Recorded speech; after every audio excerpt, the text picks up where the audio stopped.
AI just created the coolest plushie of me and my girlfriend. Come on, please work, please work, please work. We couldn't generate what you asked for. Please consider adjusting your inputs. Okay, so they really do not like this image of myself. So I'm gonna show you what I've been doing. This is really cool. So here's a picture of me and my girlfriend, and we're gonna make a plushie. So we're gonna generate. Whoa, this is way different than last time. See? Look how freaking cool AI is.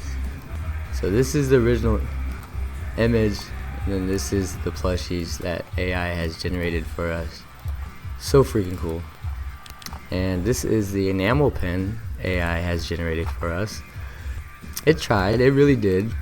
I'm still really impressed with it, I'm not gonna lie. Now this is another picture I uploaded on my cat. This is what it tried generating. It's pretty freaking good, I'm not gonna lie.